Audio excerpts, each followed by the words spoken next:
Hi, my name is Tracy with SERVPRO North Shasta, and this is SERVPRO's Tips on the Go.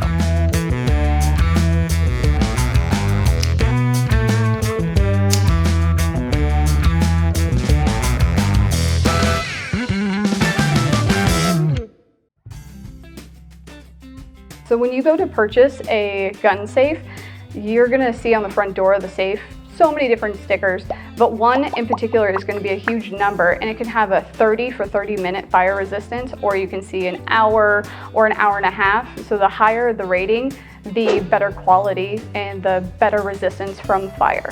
You should always have a safe for your firearm and any valuables, but a lot of people think that it is 100% against burglary and fire resistance, and that's not the case. We have such high heat fires now, with all of our building materials being petroleum based for the most part, that's going to be a lot higher fires than years ago. So that's going to change considerably, and it's going to cook your guns inside your safe.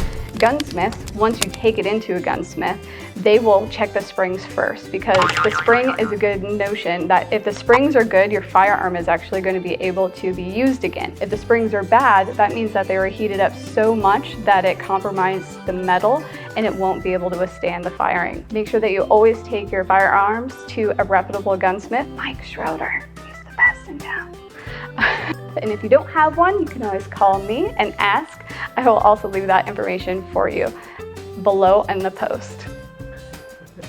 If you have any questions or need tips on any of the topic from today, please leave comments down below. We'll get to you as soon as we can.